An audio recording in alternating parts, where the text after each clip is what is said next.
Alors, chers frères et sœurs, bonjour. C'est une joie de vous retrouver ce matin en cette fin de semaine de la fête des mères. J'aimerais remercier notre frère Claude-François Marcel qui nous a apporté la parole la semaine dernière avec son enseignement dans l'Évangile distant mais proche. Alors, j'espère que vous avez été édifiés. Ce matin, j'aimerais vous raconter une petite histoire pour commencer. C'est une jeune fille de 7 ans qui est avec sa mère dans la cuisine et elles sont occupées à faire des biscuits au chocolat ensemble.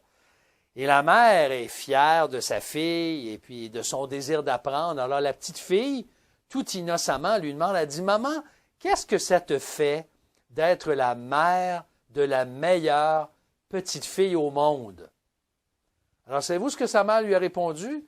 Elle dit, « Je ne sais pas, il faudrait que tu demandes à ma mère, donc à ta grand-mère. » Mais sur une note un peu plus sérieuse, vous serez d'accord que quelle mère qui aime ses enfants ne croit pas en toute objectivité que c'est sa fille qui est la meilleure fille au monde, qui est unique. Alors, en cette fête des mères, cette fin de semaine, nous voulons, bien sûr, aujourd'hui, souligner le travail gigantesque et la consécration de toutes les femmes, pas simplement les mères, mais toutes les femmes de tout genre, de celles qui ont eu un rôle important dans notre vie, autant notre propre mère que notre épouse, que les dames qu'on connaît autour de nous. On veut vous remercier, chères sœurs, pour votre dévouement à vos enfants et à nous, les hommes aussi, autour de vous. Au moment qu'ils ont des enfants avec des besoins spéciaux, ou même encore les mères monoparentales, on aimerait aujourd'hui vous rappeler que vous avez toute notre admiration. Vous faites un travail extraordinaire. Vous êtes une inspiration, un modèle d'affection, de persévérance avec vos enfants. Et toutes les mères qui ont eu, dans le confinement, à vivre avec vos enfants à temps plein à la maison, alors que vous n'êtes pas habitués, on veut vous lever notre chapeau aujourd'hui et dire que vous faites un travail formidable. C'est peut-être pas parfait. Vous le savez que vous n'êtes pas parfaite. Et nous aussi, on le sait. Mais vous avez quand même, toutefois, notre plus profond respect. Alors justement, alors qu'on honore nos mères cette fin de semaine, nos mamans, nos grands-mamans et toutes nos sœurs dans la foi, vous devez savoir, chères sœurs, que vous le méritez. Vous le méritez parce que vous saviez, et j'espère que vous en êtes conscient aujourd'hui encore une fois, que une mère, une femme peut avoir une influence immense sur la vie ou dans la vie d'un enfant. Même plus que sur un enfant, dans la vie d'un enfant, sur une nation tout entière. D'ailleurs, ce n'est pas réservé seulement aux mères d'avoir une influence, mais à toute femme que Dieu va utiliser pour toucher des vies autour d'elle. La parole de Dieu nous donne un exemple très, très percutant dans le livre de l'Exode. Il y a 3500 ans de cela, c'est pas hier. Il y a une dame inconnue, anonyme, qui a fait preuve d'une grande foi. Et Dieu, par elle, a changé le cours de l'histoire du monde. Il nous est raconté qu'une princesse a découvert un trésor le long d'un fleuve. Et ce trésor-là était un enfant. Et cet enfant, c'était celui qui allait devenir le libérateur d'Israël, Moïse lui-même. Alors je lis son récit dans Exode chapitre 2, versets 1 à 10. Voici ce que le texte nous raconte. Un homme de la maison de Lévi alla prendre pour femme une fille de Lévi. Cette femme devint enceinte et enfanta un fils. Elle vit qu'il était beau et elle le cacha pendant 3 mois. Ne pouvant plus le cacher, elle prit pour lui un coffret de jonc qu'elle enduisit de bitume et de pois. Elle y mit l'enfant et le déposa parmi les roseaux sur le bord du Nil. La sœur de l'enfant se tenait à quelque distance pour savoir ce qui lui arriverait. La fille du Pharaon descendit vers le Nil pour se baigner et ses compagnes se promenèrent au bord du Nil. Elle aperçut le coffret au milieu des roseaux et envoya sa servante pour le prendre. Elle l'ouvrit, elle vit l'enfant.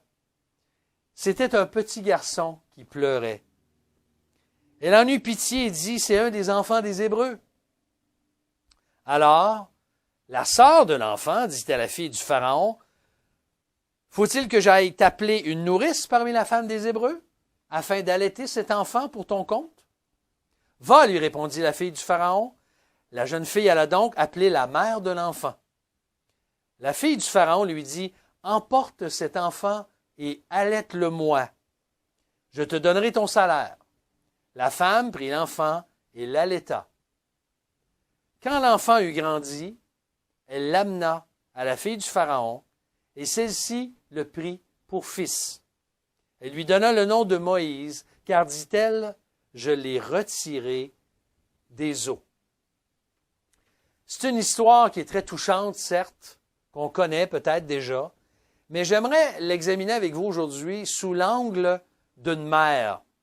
D'une mère, la mère de Moïse en particulier. Il y a des leçons précieuses à tirer de ce récit-là, que ce texte nous enseigne, comme on peut en apprendre bien d'autres leçons des récits dans l'Écriture.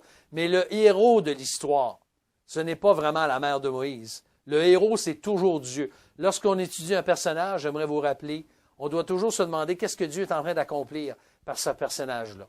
Et on voit dans l'histoire de voir comment Dieu utilise les parents de Moïse pour accomplir son plan de rédemption, et sa mère en particulier. Alors, d'abord, la première vérité qu'on voit dans le texte, dans Exode chapitre 2, versets 1 à 3, c'est que Dieu utilise une mère de foi.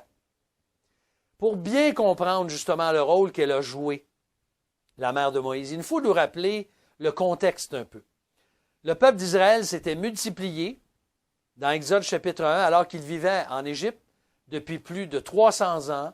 Il était esclave et le chapitre 1 nous décrit leur prolifération, leur multiplication dans le pays.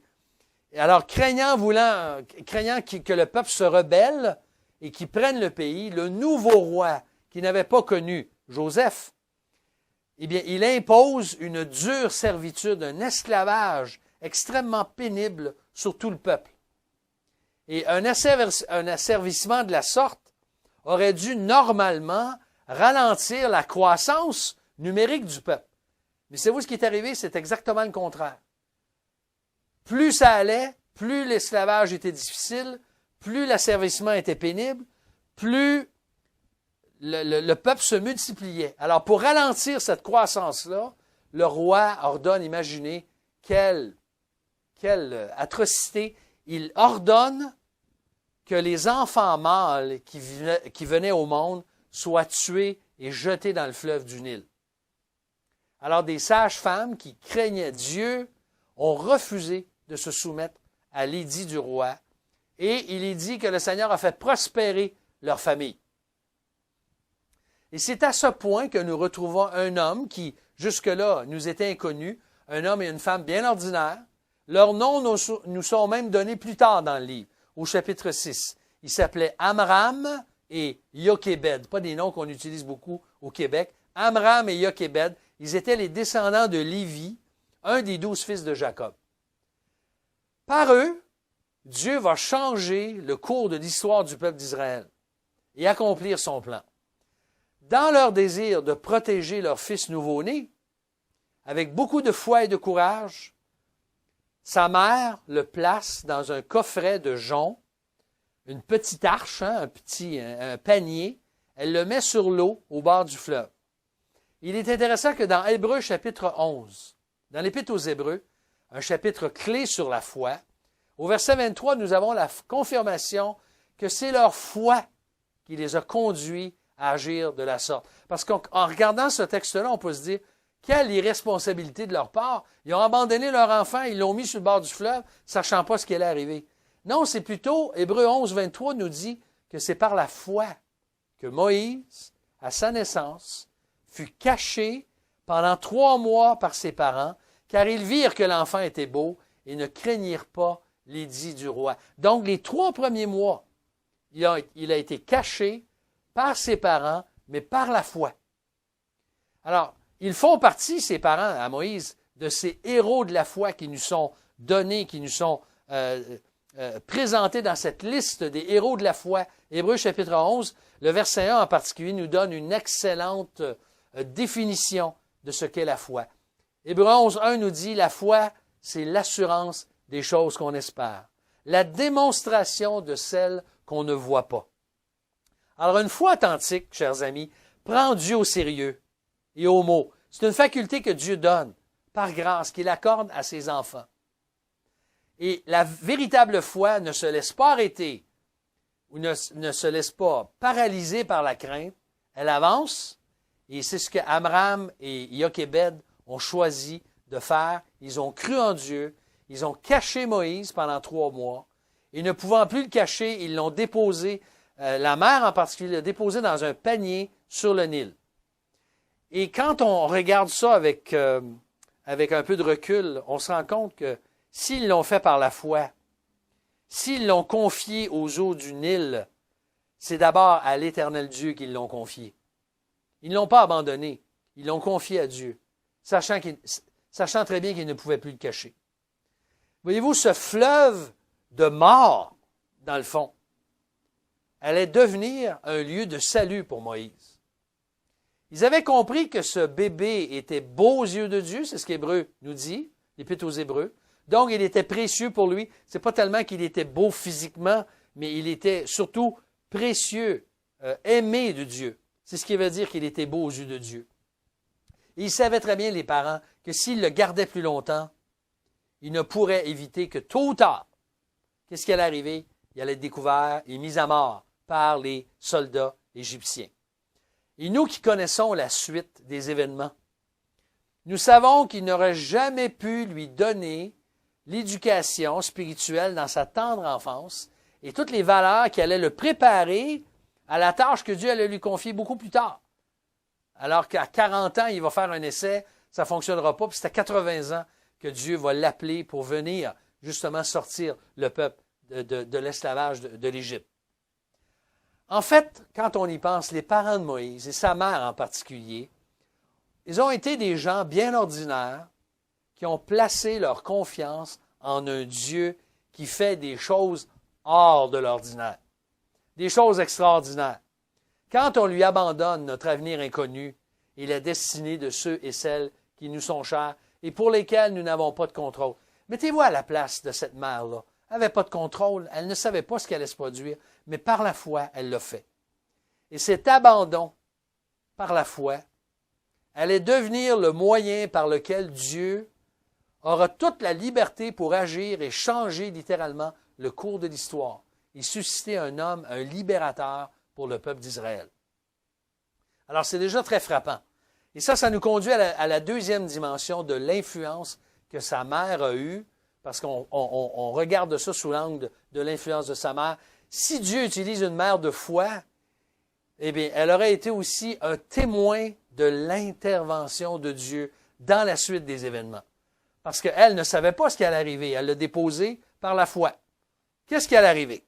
Eh bien, la suite, c'est une déclaration évidente de l'intervention de Dieu. Et la mère de Moïse en a été elle-même un témoin privilégié. Je suis sûr que jamais elle n'aurait pu imaginer un scénario semblable. Et ce qui allait arriver nous démontre l'action mystérieuse et cachée de Dieu qui entendait les cris de son peuple, qui gémissait dans l'esclavage depuis presque 400 ans. Le Dieu qui se souvenait de son alliance avec Abraham, au verset 23 et verset 24 d'ailleurs. C'est ce qu'il est dit dans Exode chapitre 2, que Dieu entendit, le rappel du sein de la servitude a monté jusqu'à Dieu. Dieu entendit leur soupir. Dieu se souvint de son alliance avec Abraham, avec Isaac et Jacob. Dieu regarda les Israélites et Dieu prit conscience de leur situation. Alors, le Seigneur il savait tout, hein, notre Dieu qui est omniscient, qui est omnipotent, c'est-à-dire qu'il peut faire toutes choses, a conduit les interventions dans la suite du texte d'Exode 2 dans les moindres détails. Ils peuvent peut-être nous sembler un peu insignifiants à nos yeux, là, mais Dieu les utilise pour tisser la toile de son plan de délivrance pour Israël. Et je vous donne une courte liste dans les versets qu'on voit. D'abord, il est dit que sa beauté à Moïse a été remarquée par sa mère et sûrement aussi par la fille du Pharaon. Quand elle l'a vu au verset 2, c'est ce qu'elle dit. Elle a vu qu'il était beau, elle le cacha, d'abord la mère, et puis quand elle va le voir, elle va voir Elle voit le petit garçon, elle en a pitié, puis elle dit, c'est un des enfants des Hébreux. Mais ça, c'est la souveraineté de Dieu qui est à l'œuvre ici. Ensuite, le soin même que sa mère prend, avant même que la fille du Pharaon le découvre, le soin que sa mère prend pour fabriquer le coffret et protéger Moïse, alors qu'elle va le mettre sur le bord du Nil. Ensuite, la disponibilité, au verset 4, et la vigilance de la sœur de Moïse. Et on sait que le texte plus loin va nous le dire que c'était Myriam, sa sœur un peu plus vieille que lui. Elle était disponible, elle était vigilante, elle a suivi ce qui se passait. Ensuite, le choix, au verset 5, au début du verset 5, le choix du lieu et l'heure de la baignade de la fille du Pharaon avec ses compagnes. C'était voulu par Dieu, ça, c'était même, on voit la souveraineté de Dieu dans cela. L'attention qu'elle a eue au verset 6, sa curiosité, sa compassion à la fille du Pharaon pour cet enfant qu'elle a trouvé. Ensuite, la requête de Myriam, de la sœur de Moïse, et le fait que la fille de Pharaon l'approuve. Elle lui dit, veux-tu que j'aille te chercher une femme pour l'allaiter, pour s'en occuper? Elle dit, oui, vas-y. Et au verset 8, c'est encore plus fort. Quand on voit au verset 8, elle lui dit, va, lui répondit la fille du Pharaon. La jeune fille, elle a donc appelé la mère de l'enfant. Et là, la fille du Pharaon lui dit, emporte cet enfant, allaite-le-moi. C'était sa mère, imaginez. Je te donnerai son salaire. En plus, non simplement tu vas avoir à l'allaiter, puis à t'en occuper, mais tu vas recevoir, c'est probablement l'ancêtre des allocations familiales ici. On s'entend. Quelqu'un a dit un jour que ce que nous abandonnons à Dieu nous est toujours rendu avec un intérêt. Et c'est ce qui est arrivé. Et le non, finalement, dans cette liste qu'on voit comment Dieu est en train d'utiliser tous ces événements-là pour tisser son plan de délivrance ou la toile du plan de délivrance. Ici, le nom qu'elle va donner, la fille du Pharaon, à cet enfant. Moïse, c'est-à-dire tirer des eaux, une image du salut au verset 10. Je reconnais aujourd'hui que nous n'avons aucun détail dans le texte sur la jeune enfance de Moïse, avec sa mère, avec son père. Et on se demande ce qu'ils ont pu comprendre de ce que Dieu est en train de préparer, comme si son plan était beaucoup plus ambitieux que leur plan à eux. Alors, moi, je peux imaginer très bien, et je suis sûr, mes sœurs, que le cœur d'une mère, quand vous lisez ce texte-là, je peux très bien imaginer le déchirement que Jochébed a vécu en ramenant Moïse chez la fille du Pharaon pour lui rendre une façon de parler. Mais imaginons un instant, sans aller dans toutes sortes de spéculations, on ne sait pas exactement combien de temps, le texte ne nous le dit pas, combien de temps elle a eu avant de le ramener à la fille du Pharaon. Mais il y a une chose qui est claire, je suis convaincu que Moïse a reçu beaucoup plus que le lait maternel de sa mère. Il a sûrement joui d'un enseignement de ses parents qui aimaient Dieu, qui craignaient Dieu. Et d'ailleurs, lorsqu'il va arriver à l'âge de 40 ans puis qu'il va voir l'état de son peuple et l'état de l'esclavage, je ne peux pas imaginer une autre source que l'enseignement que ses parents lui avaient donné et comment il l'avait préparé. Je peux te dire les chants que sa mère lui a chantés, les valeurs qu'elle lui a enseignées, les vérités que sa mère et ses parents lui ont transmises. Ces précieux enseignements-là allaient certainement devenir, beaucoup plus tard dans sa vie, ils allaient l'équiper pour résister à tout ce qui l'attendait à la cour du Pharaon, dont le paganisme qui était autour de lui et qui devait déchirer son cœur. Alors, il y a une chose qui est claire. Dieu s'est servi de cette femme, de cette mère, pour former un homme qui allait conduire son peuple qui était en esclavage hors d'Égypte pour le libérer 80 ans plus tard. Alors, frères et sœurs, il y a une grande leçon dans cette histoire. Une grande leçon. Pour des parents, pour une mère, il n'y a rien de plus important que d'enseigner à nos enfants la présence de Dieu, la grâce de Dieu, la foi en Dieu, la foi en Jésus-Christ, le libérateur. Parce que si la mère de Moïse a enseigné à son fils que l'Éternel était un libérateur, probablement, eh bien, à plus forte raison, nous qui connaissons déjà le Seigneur Jésus-Christ, nous savons qu'il est le Sauveur, qu'il est le libérateur, Nous avons continuellement besoin d'enseigner cette grande vérité à nos enfants et leur besoin à nos enfants de dépendre de ce libérateur dans toute leur vie. C'est un privilège pour une mère, pour un père, d'instruire ses enfants dans les voies de Dieu. C'est un privilège pour une femme célibataire ou plus âgée de pouvoir être une inspiration et un modèle pour les enfants. On n'a pas besoin d'être une mère pour avoir réussi sa vie de femme. On peut très bien réussir sa vie si Dieu nous appelle à être célibataire ou même si on n'a pas eu d'enfant, d'être une bénédiction, une inspiration, un modèle pour d'autres enfants, pour des ados et pour d'autres adultes. Donc, par Yochébed, Dieu a préparé et a façonné les destinées, bien anonymement, de nations entières sur les genoux d'une mère. C'est ce qu'il a fait.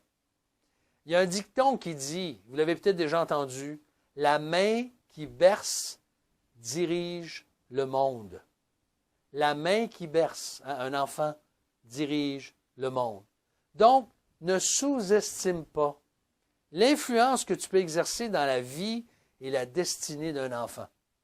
On ne sait pas quelle influence on a sur les autres. Et comme dans tous les récits entourant des personnages bibliques, rappelons-nous, chers amis, que le vrai héros, c'est Dieu. C'est Dieu qui est à l'œuvre.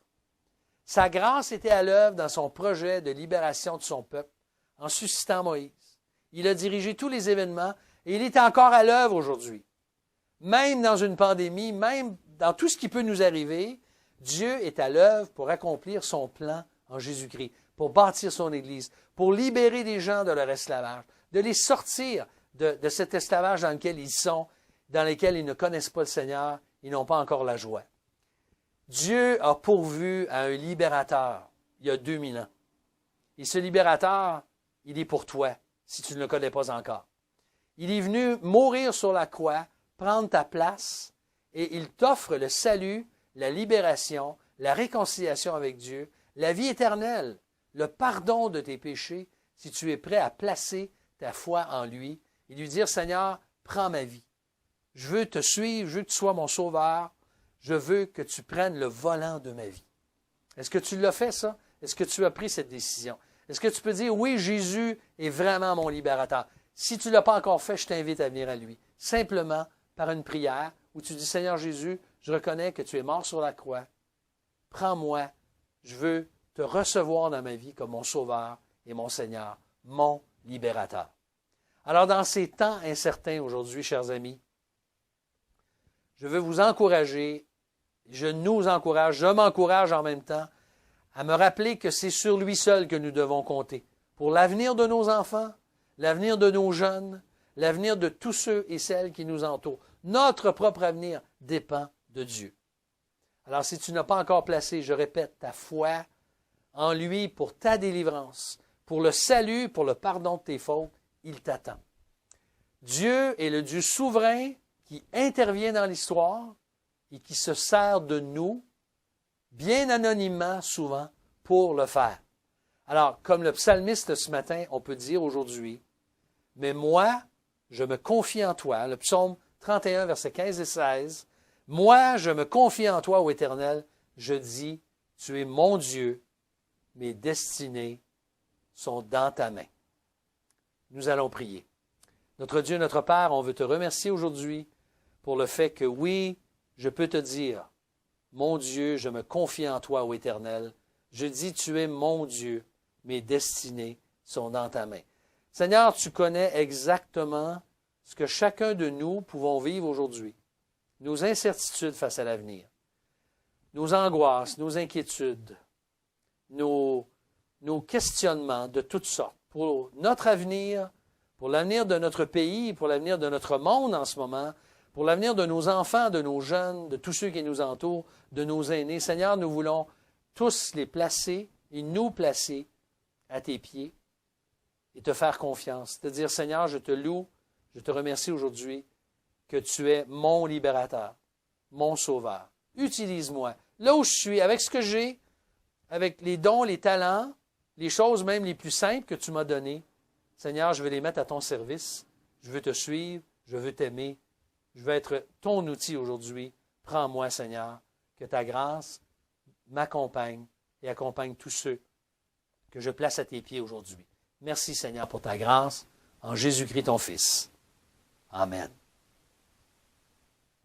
Alors, si vous voulez bien, nous allons chanter ces paroles du psaume 31. Je me confie en toi, je sais que tu es mon Dieu, mon avenir est dans ta sûre main. Oui, dans ta sûre main.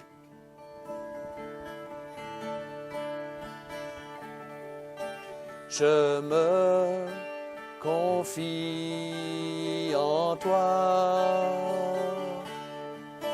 Je sais que tu es mon Dieu. Mon avenir est dans ta sûre main. Oui, dans ta sûre main.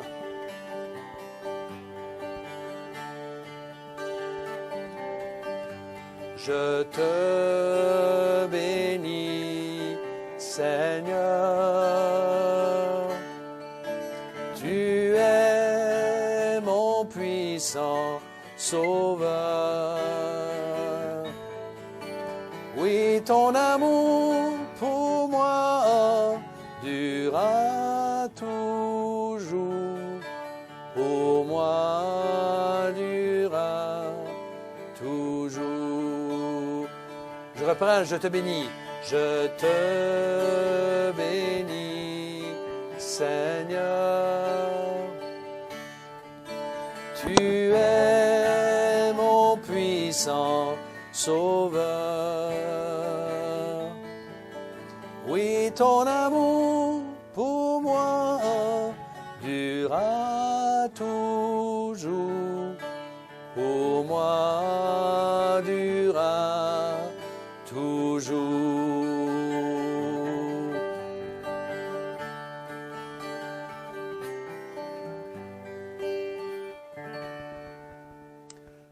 Bonne semaine, chers amis. Que Dieu vous garde et à très bientôt.